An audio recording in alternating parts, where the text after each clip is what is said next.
Imagine this. You buy a new pair of running shoes online. A few minutes later, you get an email confirming your order. The next day, a text lets you know that they've shipped. A few days after they arrive, the brand sends you tips on breaking them in. It all feels pretty thoughtful, but you've probably had the opposite experience too. You buy something once, and suddenly you're getting emails every day. The brand is recommending products you've already purchased, offering discounts after you've already paid full price. It's annoying, spammy, maybe even a little creepy. So here's the question. Why do some brands make these interactions feel so human, while others completely miss the mark? Jake Cohen has a front row seat to that question. As VP of Insights and Strategy at Klaviyo, he gets to watch nearly 200,000 brands build customer relationships in real time, seeing what works, what doesn't, and why. And as AI becomes the part of almost every customer interaction, understanding that difference has never mattered more. So today, we're digging into what the best brands know that everybody else doesn't. Jake, we just walked through two very different customer experiences with the same running shoe company. One felt thoughtful, the other felt spammy. When you hear those two stories, what's the biggest difference you see? So I talk to so many brands on either side of those stories, and there's usually one big difference between them. The ones that have that like really nice, delightful, helpful experience are always obsessing over how can they be valuable to the customer. Like they're thinking really hard. How do we make these people just love hearing from us? And the ones that do the other thing almost always have some executive that's like, we need to make more money. And they like overdo it and basically create too many touch points and push too much. And they rush too hard and usually backfires. Yeah, it's funny. You would think that the people who want to make more money and are hard charging are like the people who would win, but you're kind of saying like the people who are more focused on the customer experience actually are the people who win. Is that, I mean, I know you in your role at Klaviyo, like you've watched hundreds of thousands of brands try to do this. Is that what you see? Yeah, I'd characterize it slightly differently. It's like, did you ever, this is such a random connection, but do you know the football coach, Joe Walsh? Yes. The score for the takes 49ers. Yeah, that's yeah. right. The score takes care of itself. So basically, like Joe wanted to win. And by the way, he did. But they never talked about winning. What they talked about was fundamentals. Yeah. How do you like take a good sharp route? Or I'm not a football player, but like whatever. Like do the how do you do a sharp route? Throw that flag out there. Tight ends, wide receivers. I wasn't doing that. Yeah. But like, like tie your shoes the right way and whatever. And so like the marketers, the businesses, the operators that are just focused on like good fundamentals, they end up winning. When you focus on the score or the revenue, you end up taking shortcuts or doing these types of things that ultimately create friction in relationships with your customers. And the customers go, peace, I'm out of here. I have plenty of other places to buy running shoes. Are the fundamentals of customer relationships today very different than what they were like a decade ago? Or do you think those fundamentals are still the same? Humans are human. This is something people like magically forget. There's an amazing book called Scientific Advertising by Claude C. Hopkins. It was written in 1921. It is a 60-page book. It's ancient. 100 years old. It can't be true. Legit 105. And in fact, when you read it, you're like, holy shit, this thing totally applies today. It is spot on. And it's because we are humans. And humans make decisions like buying things. And what informs our decisions? Emotions and needs. And our emotions and needs as humans have not changed in millennia, forget years. And so if at the end of the day, you just understand that humans are social creatures that have needs and problems they want to solve, and they want to feel good in the process of doing that in a way that is easy to get done, you basically have figured out the magical elixir of how to connect with someone and get them to take advantage of your solution. That's it. Do you think there's something, I mean, first of all, I completely agree with you. And even if we wanted to change like how humans react emotionally and stuff, like you can't, like, it's just it's just evolution, right? So like you're talking about something that says like, it's taken millennia to get here. It's not going to change in a year or two. It's not going to change in 5 years. It's not going to take, you know what I mean? Like this is just this is how we are. Yeah. So then how do we use AI? Like, how do we figure out, how do we actually use this to help build a much better experience? This is something that you're thinking a lot about. Let's get into that. I feel like this is what people want to know. Yeah, cool. So, okay. So like first, how to not do it, how it's wrong, and then like how to do it. So everyone knows that like AI slop is cringy and it's an immediate turn off. It's sort of like when a fish knows that a lure is a lure and not a real fish. They're like, ooh, I don't want. Humans are the exact same way. And so what you can't do is just sort of like default trust the AI system to try to reproduce something and put it in front of humans, because as try as they may, it's just not there yet. So the way to do it is, I mean, let's speak in more specifics because it's hard to be general here. So like I really like the customer agent thing. It's a very so like having an agent in a product that the customer can interact with. Yeah. So like the first iteration of this was like a chat bot, right? Yeah. So like you go to a website and there's a little thing and you can like talk. And don't forget about Clippy. Don't forget about Clippy. Oh yes, our long lost friend who's like coming back.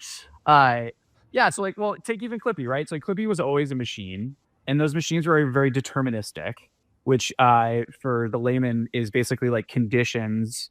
When the conditions are true, like say this thing. So like if someone says word, like read from the word help article and pull things, for example. Like a flow chart. It's like a really complicated flow chart. Yeah. Exactly. Like a really robust flow chart. So thank you. That's better. So what has happened with chatbots is they were basically just like complex flow charts that got more and more refined. And what happened with LLMs is, can I do a quick crash course on like what an LLM is so that everyone understands? Yeah. Let's go. All right, cool. So like everyone knows ChatGPT, right? And that is an LLM. All an LLM is really is it read all of the words on the internet and it did math to say, statistically speaking, what is the frequency that these words show up around these words generally? And then they can say, well, if I ask these sets of words, redo the math to say with this combination of words, what are these combination of words that tend to show up? So the example I like to show is if you write, what is Michael good at? You might get like, well, I don't know, like Michael's a lot of people. It could be Michael Jordan, or it could be Michael Phelps. He's really good at swimming, or it could be Michael Cohen, who's good at like hiding things for presidents or whatever. And so it just depends. And so as you add sports or you add basketball or whatever, then you get different answers. Okay. So fine. So the way that the agents now work is instead of someone having a fancy flow chart, you can just take whatever someone says, and basically the LLM has pre-computed the statistical likelihood that certain words should show up and they bring it back. That's super duper awesome. But as a brand, and if someone says, what's a great shirt for me to wear, right? Like with the running shoes that I bought, you don't want the LLM to look up any shirt in the world. You want the LLM to only look up the shirts that I sell, because I want them to buy my shirt, right? So like you suddenly now have a problem. And so this is where we get into like, well, what is context and how do you put it in place to put it to work? So like you can go into the LLM, for example, and say, hey, when you're going to answer, the rules are you can only select from my catalog. And you can only choose things that are in stock. If you do want to say something that's out of stock, you have to declare that. You should only like choose for a specific gender. And if you don't know the gender, you should ask. Like all these little things that you want it to go do. As you start to tune it and train it, you get this incredibly rich experience that is so much better than, statistically speaking, the internet says these words go with these words. And so like that is what's happening when people start to do it. And it's so awesome. Yeah, and I think it's interesting because like the models have gotten, I feel like the breakthrough was when the models were not as good.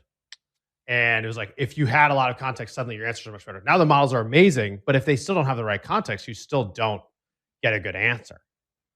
And so the key, it seems, is like getting the right context around the customer or around the problem you're searching for internally at your company or the thing you're researching, having enough nuance, basically. Like that's what I find so interesting about this stuff is like the more data and the more nuance you have, the more refined and more useful the answer is, right? And so is that the key, you think, to like making an AI experience that's actually good for the human, is like knowing enough about them, knowing to ask the right questions, and then it should be close enough, like as you were saying, that like the nuance actually, is sourcing the right shirt that they're actually going to like because they buy from your brand and all that stuff?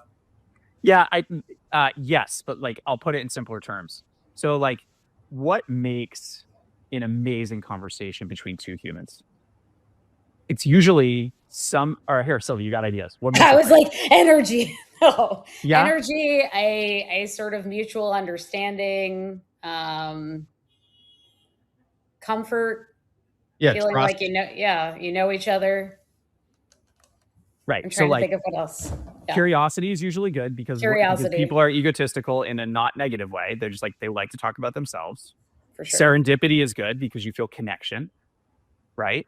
And then like not being creepy, like not doing weird things. So being sort of normal, if you will. That's how I make all my friends. Honestly, like you joke, but ask questions, have similar experiences, and like don't be weird, and like you have friends. Okay. Yeah. So, but all of those things come from like data.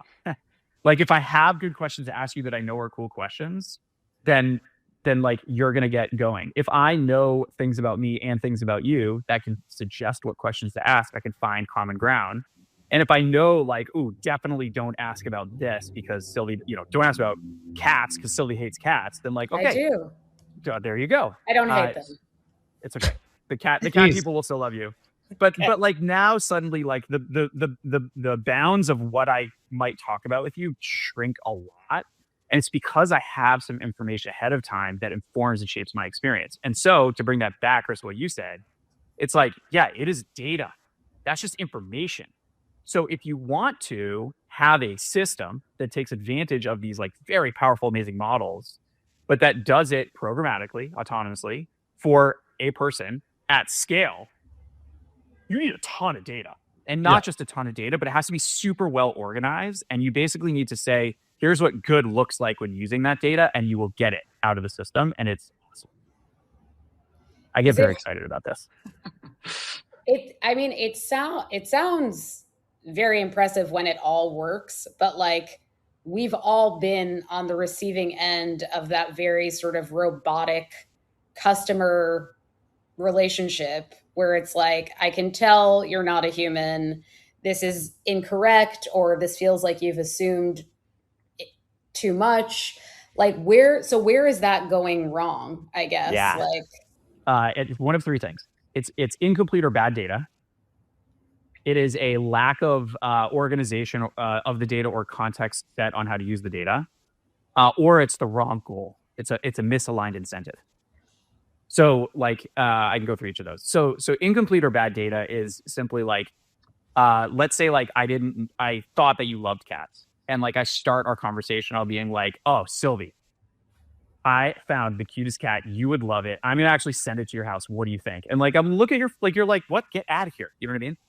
But so it's just I know. So I had the wrong information. But if I did the same thing, if you love like, I don't know, ferrets because they're cute and whatever, and I was like, I found the coolest ferret and I should bring it over, and you're like, ooh, that's so fun. It's a different thing. Okay.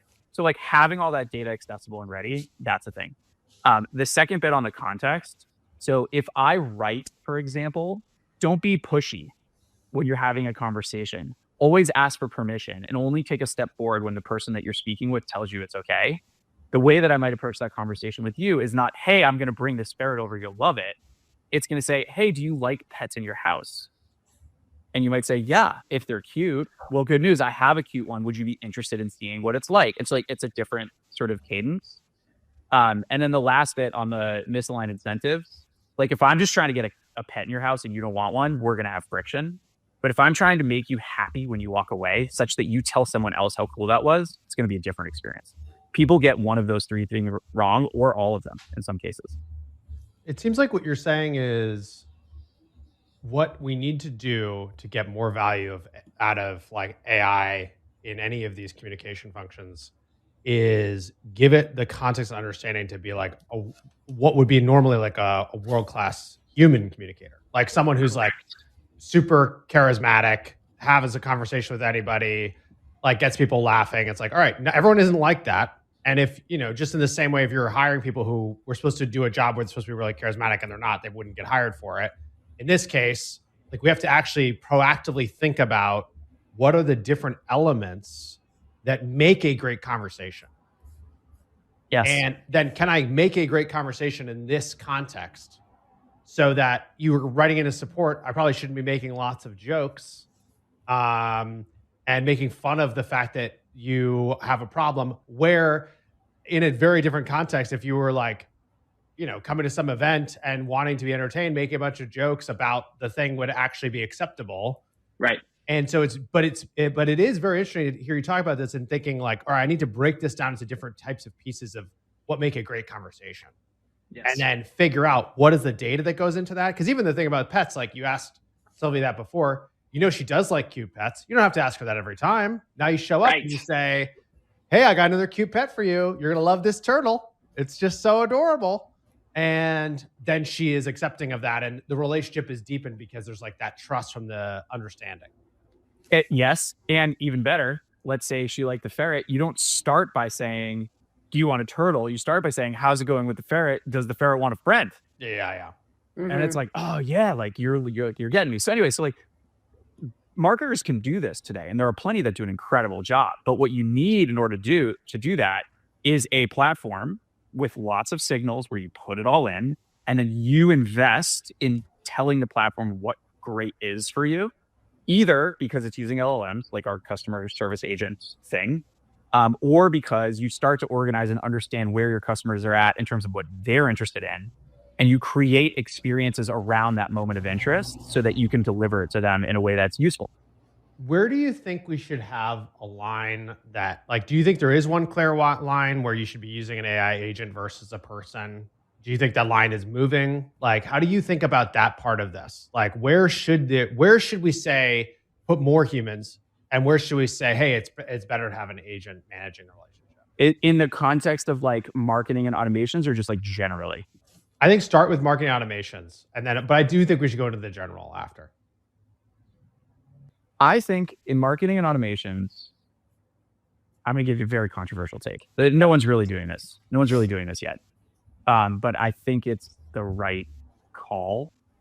So to set it up, there's two spirits of connection that come between a brand and a person. One is when the person it does something that merits a reaction. Another is when the brand wants you to know something. So it's like a pull and a push mechanism. Mm-hmm.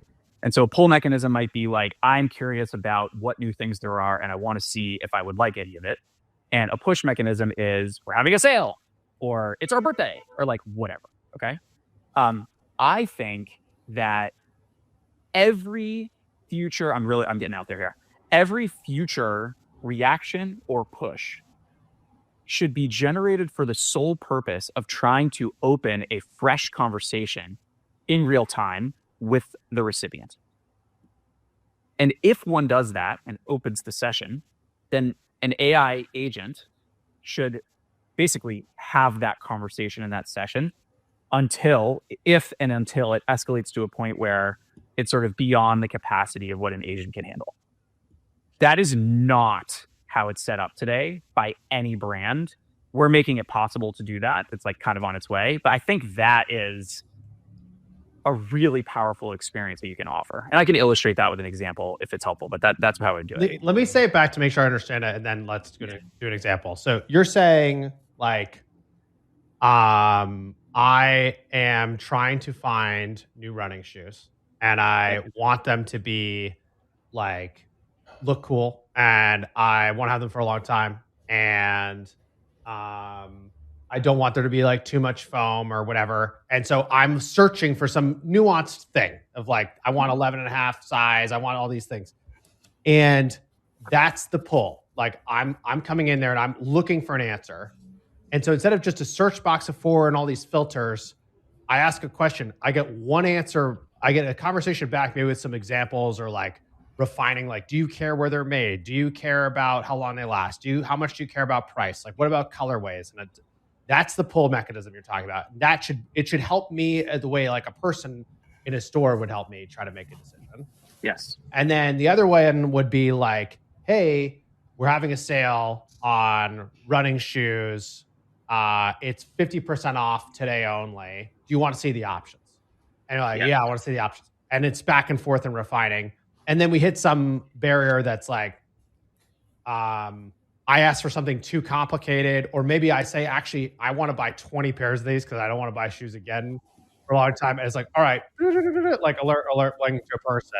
This is what you're talking about. Those two. Yeah. Okay. Yeah. And if you compare it to the in-store experience, because remember, all automation is just doing what one moment happens on its own, but like at scale and programmatically.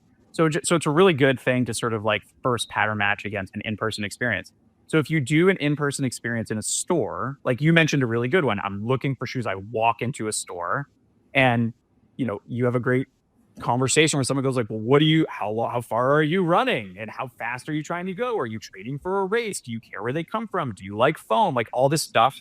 And then you get a set of recommendations, you use it. Websites are kind of bad at that. Obviously, this is just a shopping agent, but like we offer that now and it's something that people should use.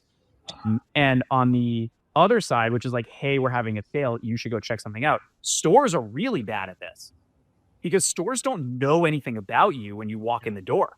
So they walk in, they say, hand a flyer, here's 50% off anything that you want in the store. And you go, oh, cool. Like, I'll go check it out. And then you're like, oh my gosh, there's so many things. Where do I even start?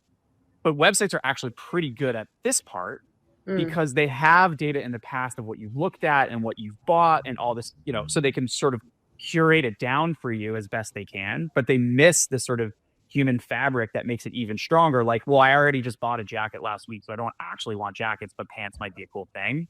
They miss that. But agents are going to help us do both of those things if, as a marketer, you think about gathering the context and pushing them in that conversation so that it can be a really fresh and cool experience. I think I've had this other thought as we're having this conversation about like, when I even asked the question, where should the line be? I think maybe I am mistakenly like kind of combining like in person and online and expecting similar things from both. When the truth is like, if I bought a bunch of clothes last week and I went to the store fair and it was so fun. Great one. Very comfy. And like everything I put on fit great. And I was like, this is so fun. And I'm in the store trying it, but I have not bought stuff from them online. Yep. And I think it's because like the sizing of their stuff, it is very comfy, but like it's slightly different in different lines. So I'd have to order so much stuff and be prepared to return it that I just really don't want to deal with that. So I was like much happier to be in the store and like ask some questions. And then there's certain types of things that like I would far just prefer to buy online. And I think like maybe one of the challenges with the question I've asked is expectation that we want the same thing for both of these experiences. When the truth is like online was always about convenience and ease and buying something more formulaic. So like introducing a person into that process is not necessarily helpful at all. Like, because it depends on the product. It depends on the product where there's a lot of things. It's like, I am a shopper. I buy most of my stuff online by a long shot, but there are certain things that I think are a better experience in person. And I think maybe we've been like kind of conflating these two as like, they're the same thing. I don't know if you agree with this, but like, well, I just think we should expect the same thing in both places. And I think that the technology hasn't made it possible and the people haven't invested in the experience to make the online experience as delightful, as personal as you get in store. Like in your example of Fairy, the reason that in-store is better is because you got to try things to see if it would work for you and get the feedback of what's good. Well, now that you bought those things and someone could see, for example, that you're a medium in this and a large in that, there's no reason why the brand Fairy cannot write up fit notes for all their items in their catalog. Totally. To have an agent train on that, look at what you're interested in, and then tell you, hey, in this one, you might actually want to go with the small. It runs really big. Oh, and then also once I have the exact size I like, I'm not going back to the store. I'm going to order it. But I think that it's like thinking about, I guess I was thinking about like online disrupting in person, and that hasn't really happened. It actually feels like they're different parts of the overall experience with the brand. And I think when you think about it like that, a lot of these things we're talking about are not as like scary or threatening. They're actually like more empowering, right? It's like, hey, there's a lot of things you're just going to go in person and do. And there's a bunch of things you're going to do online. And the online experience has been pretty hindered by what's possible until now. That's I don't know. That's what's going through my mind as I'm thinking about this. I don't know if that resonates. No, well, it's sort of like an adjacent thing. There's like we haven't touched on it at all, but the org chart of a retail company totally informs that experience. Totally. So like a lot of businesses are organized by sales channel. So you have like your online team and then your retail team. But what you actually want is them reporting to, or just being one unit. That's just like the customer team of like, what is the right experience? Because what you want is for someone to say like, we have a shopper, he looks like this. And what he wants to do is make sure things fit right. So the in-store experience shouldn't be trying to drive sales. It should be trying to get comfort around what he's interested in. And then once, sure, he can buy whatever he wants, of course. But then the online experience should like draft off of that and basically reconfigure the whole site to just show things he has not bought, but in the right sizes for him. Like that's not how it generally works. You have four walls, and people want year-over-year comp sales going up. And then you have e-commerce and they're focused on conversion rates going up. And it's just that's not that holistic customer experience. But there are some businesses that have completely reorganized actually around a CRM team leading the way and then expressing versions of the brand for someone from the CRM in the various places. Yeah, that's interesting. I mean, we're even seeing that at Wistia in terms of having to reorganize around not shipping the org chart and saying like, hey, it needs to be a lot more centered on like what the customer problem is and all the different ways that we can solve this. And if you don't do that, you have people repeating work or you have these like weird segmented experiences and actually like they need to be more holistically thought of. Yes. And so, yeah, it seems like, and the more that AI lets anyone do anything, right? Like that's the other part of this. Like we're talking about the AI experience, and then there's like the experience of an employee working with AI, where like anyone can be a builder, right? And anyone can write an email now, and anyone can design anything. And so how do you organize when that is the case? I think is like an interesting question. It does seem like it brings us a lot closer to like, how do you deliver unique value to the customer? And whatever you can do, that is what you need to organize for. Totally. So like, let me paint a tale of two cities for you. So for any listeners who may or may not know, so like Klaviyo is a B2C CRM. So it has a marketing component, a service component. And we have created two different agents, AI agents that people can use. One is focused on internal employees, helping them get their job done faster. And the other is focused on customers, helping them have a better experience with the brand.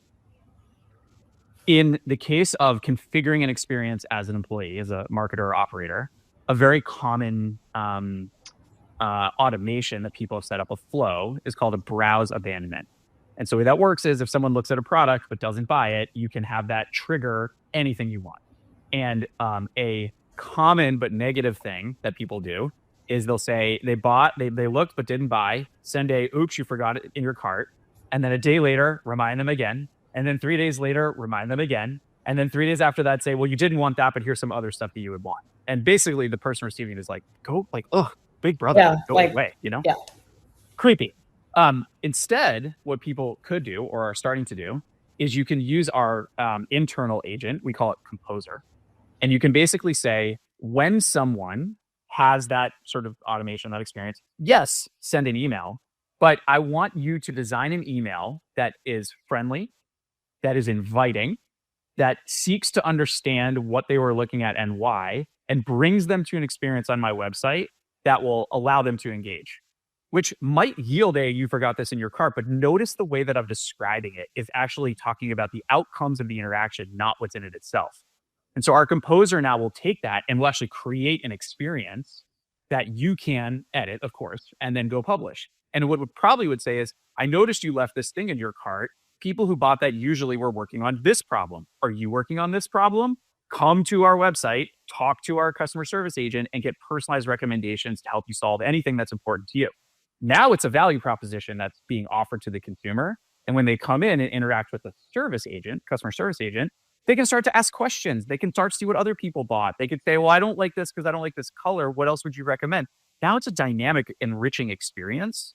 And so like, that's where things are going. You know, it's much more fun. And it's a much richer engagement, you know, world now. It's not so linear. Yeah. I mean, we're basically saying we need to be great conversationalists at every point, and we didn't have to be or didn't have the technology to do that.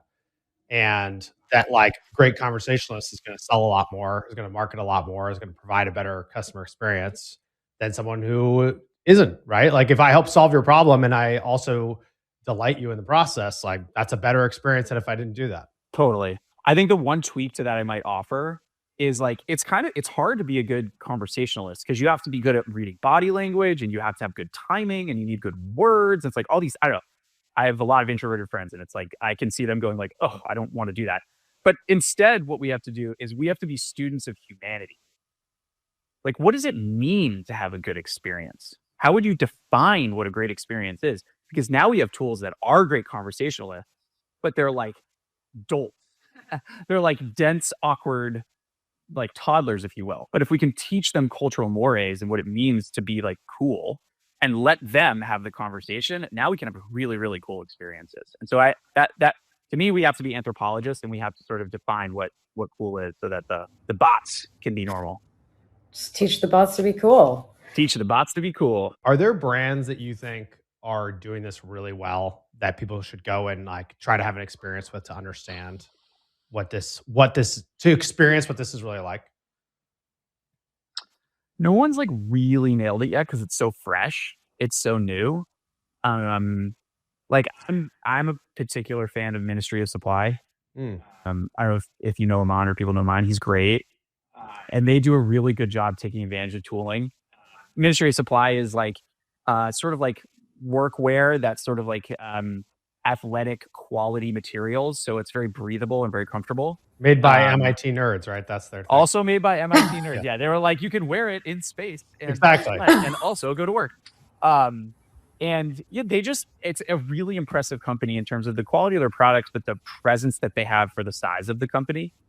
So shout out to them. I think we're going to see a lot of really good progress over the next 6 to 12 months in terms of people who are leaning into these types of experiences. The thing I was going to ask that also made me think of is, do you think, is this just like much easier for B2C than it is for B2B? Or, This is another, like, what am I shouting about? It's definitely this. So, yes. It seems like it would be. Like, that'd be funny if that was your full answer. Yes. just yes. Okay, see you later. Nailed it. We've done it. End of show. Yeah, yes, but the more interesting question is why. Yeah, why? And so I think it's two things. So first of all, what is the nature of B2B versus B2C? And then second, like, what makes a good experience in either of those? B2B often is not a one conversation to close. It's a higher consideration set. It's typically a more complex purchase. Oftentimes there's multiple people involved. And so you end up needing to build some type of a relationship with a representative, and humans really matter. Now, some of the steps in the process can be handled or enabled by AI to make them better. We've all had the experience where you talk to a sales representative and they like could not care less about who you are and what you want. They just want you to buy something. Tools can enable those people to understand you better and present a more personalized thing. But on the consumer side, like, most people don't want to have a whole big long conversation. They like have a problem. They want to have enough of a conversation to get a good answer. And then they want to go about their merry way. And it's much easier to collect information over time about a consumer and build a progressive understanding of who they are, which you can then use to inform some type of agent to then deliver that experience. And so just like by the nature of the two interactions, B2C is substantially easier than B2B if you have the right tooling, technology, and approach. Yeah, I would say though that B2B is now, I would bet a lot that B2B is going to start looking a lot more like B2C in the next 5 to 10 years. And I mean, I think it's already on this trend, but it's getting so much easier to build these B2B solutions that we're ending up with more of them. And there's more simple ones that solve like specific problems. And so the brand mattering more, the experience matters more. And kind of what you're saying before, like a lot of the context that was locked in people's heads or deep in documentation to know, hey, I have this complicated problem. Can this product help me solve it? Now you can put that into an agent and get a pretty nuanced answer without having to talk to somebody. I agree. However, what you said assumes an informed buyer. Yes, it does. And but we're also seeing, I mean, I'm looking at these trends ourselves. I don't know how much you've heard of the alligator graph of like. No, what is this? It's basically the idea that like, and I'm going to give credit to Rand Fishkin here of like Spark and Moz and stuff. But what we're seeing is like as AEO dominates SEO, you're getting a lot less traffic, but your impressions are going up if you're doing well in AEO, and then the traffic can go down. So impressions up, traffic down, like alligator mouth. But then the buyer is lower in the funnel than they were before. So when they hit conversion rate is higher, and like we are seeing this, and so like, I think if you talk to our sales team, they would tell you that people are coming in much more informed about what we do and how we can help than we could before. So it also means their questions are, there are, of course, people we're talking to who are like, don't have as much of a relationship yet, don't understand it. But there's like the inbound ones are deeper in the funnel, more connected, like know more of the details of where things are going to work and what their concerns are going to be. What has been true, I mean, frankly, since like the 1400s, is that the more information is available, the more people consume it and educate themselves. So like the printing press kind of was the beginning of that. And then like as the internet came, people consumed it more. And then as like search algorithms came, and like now we have, you don't just have to read links, like it will compose it for you. So I think that is a trend that is inevitably true. Yeah. I think, on that, one of the things that we built at Klaviyo for that exact reason is called our customer hub. Have you seen this? I haven't seen it. Oh, it's so cool. So Amazon, one of the things that Amazon does very, very well is, as a consumer, if I want to see all the things that I've bought, I want to reorder quickly, I want to like see what other people bought, I want to change my address, I want to initiate a return. Like it's all just right there. It's all very easy. Name another brand that offers as rich an experience as that from a self-service perspective. There is none. There's basically none. That is ridiculous. Why is it that way? And it's basically a technology thing. So our team, because we want to offer service experiences, sought to sort of rethink what that should be like from a consumer. And that they basically were like, why doesn't every single brand offer an on-brand Amazon-like portal experience? And so we built that out of the box. It's called the Customer Hub. And so it takes all the information that we as a person have in connection with a specific brand and presents it there. And it allows the brand to tell us things that are specific and personal for us. So it has my order history, it has my preferred sizes and colors, it has my address, it has my billing addresses, it has various shipping addresses if I want, but it also has coupons that are specific to me, or recommended products that are specific to me, or I can invoke an agent and ask questions just to give, what I want. And it's like a one-click turn on, because you're exactly right. People come, they want to do things on their terms, on their own timeline, with the information that they are able to gather without needing to deal with anyone until they're ready. And then they want the answers to their questions, and they want to be done. And so we've brought that to B2C. I really wonder who and how it will get brought to B2B. I haven't seen it yet. No, I don't think it exists yet. I think there's a lot of different people trying. There's a lot of people trying within their own like purview of what the experience is with the customer, but I agree with you. I don't think it is figured out yet. And like usual, I think B2B sees what's happening in B2C is like, oh, that's going to be our future. It's just a question of when. And so it's like brand matters more today than it used to for the same reasons, right? Like the expectations are higher. You have to have a great experience. You have to get people's attention. You have to solve their problem. They're going to come deeper to the funnel than they used to, but it still is going to be a complicated process of, okay, how do you help me navigate my own company and my own relationships? I need to buy this. That's very different. It requires many more touches.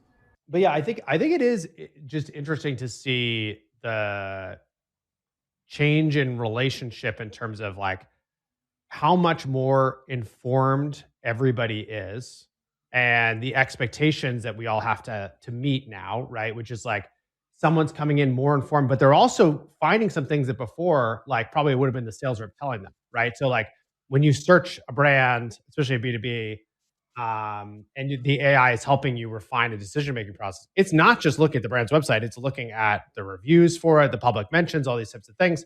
And so it's actually, there are things that were pretty easy to fake before, where people be like, hey, look at this badge I have. Like, we're doing really well, which now is like, no, like the real-time G2 reviews are being factored in to how you're doing. So if you say you're delivering, you're a leader, like the person's going to know if that's true or not in real time versus before just getting your information from the salesperson. So I generally think it's a good thing. Like better it's product definitely a good experiences should win. Yeah, it's definitely a good thing. I guess a couple of things. So as like a student of software, it tends to be that B2B is about 7 to 10 years behind B2C in terms of like the trends and things that matter. So like I agree with you. At the end of the day, buyers are humans. And whether you're buying sneakers or you're buying like an ERP system, you're still a person, right? Trying to solve a problem. And so I do think that we're going to see more consumerization of the B2B sales experience. And I do think that we can look back to the 2016, mid 2010s of like what was happening in consumer and probably see where it'll start to express a bit in B2B. Yeah. And so like, I agree with everything you're saying. I think it's great that people show up more informed. One thing that maybe people can do, and I don't do it as much now, but I've heard this works, so maybe you can validate here. I understand, at least on a temporary basis, the LLMs, in terms of the scraping that they do when they reindex the model, really overweight FAQs right now, because it seems like I don't know, more authentic set of things. And so I wonder if we know that people are getting more informed before they come in and they're using LLMs to sort of like synthesize all the information in advance, could we use FAQs to teach people how to ask questions, how to evaluate the category or the solution, so that when they're then talking to the agent or whatever, that agent is going to come back and say, well, you should probably maybe think about it this way. Yeah. And then, of course, when they show up, they're not coming in saying, I know I want this solution this way. They're more focused on the scope of the problem, and they have sort of a head start on how Wisty or anyone else might solve that problem better. I don't know. Yeah, I mean, I am always trying to keep up with the changes there. I don't know how much the FAQs are factoring right now, but I know that like at least very recently they were, and also the list comparing options, like the versus pages matter way more than they used to. So like if you don't have a versus page on your site, like it's like you don't think that they're a competitor, they're not going to factor into either side. And if you have that and then you say the details of the stuff, again, unlike before where you might just say, on my website, it's all green checks and everywhere else is like, it can actually verify a lot of this much more. And so I do think you could probably influence how people think about what they should evaluate. That's another tenet in humanity that like applies in LLMs. One of the best ways to win someone's favor and like influence what they ultimately do is just do the work for them. And what you just described is basically like doing the work for the LLMs. Instead of them needing to go out and compare, you're just like, here, silver platter. And they go, oh, great, silver platters are great because it's so much less computation. So then they just take it and regurgitate it. There's probably some wisdom in just do the work for someone and that it'll take them most of the way.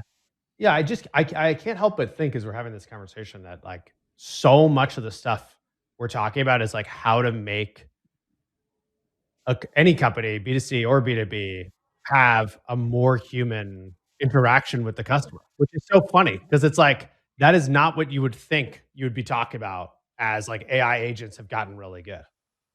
That's all it is, dude. Automations just automatically do things that we do. So you have to start with a good thing. And it's just, if you just create the best possible human experience and then teach everything around you to deliver that over and over, it is a winning recipe. Yeah. Well, I think that's pretty heartening for a lot of people who are like worried about this.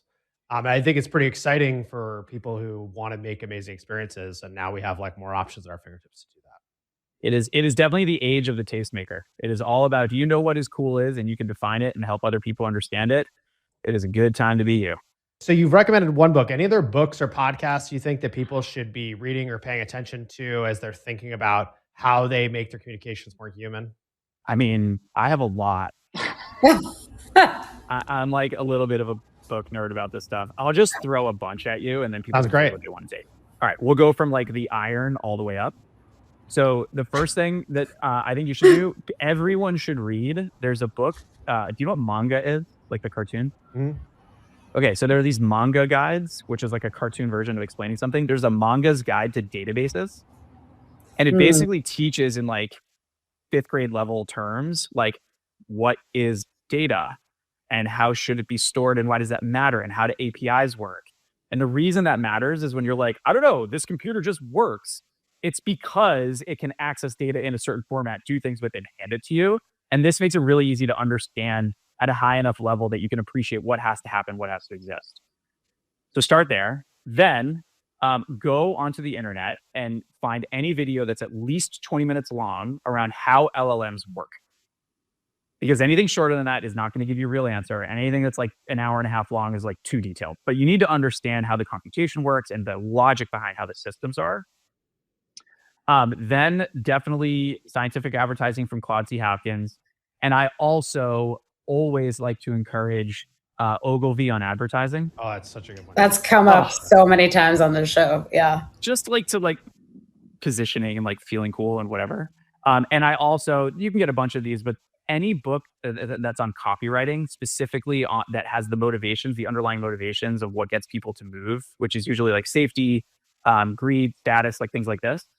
I think if you put those things together, you are ahead of 98% of people, and you can start to dream up your own version of experiences that will be very, very able to be delivered today. That's your summer reading list. That's it. That's it. Oh, totally. Back to school, baby. Jake, thank you so much for being here. Where can people connect with you to, learn from you and ask you questions and pitch you things and tell you stuff? All the things. Yeah. On Twitter, it's JFCCOHEN. And then on LinkedIn, just search Jake Cohen Klaviyo. There's but one of those. And you can reach me on either of those platforms, and I would love to be helpful if I can. Awesome. Thank you so much. Thank you.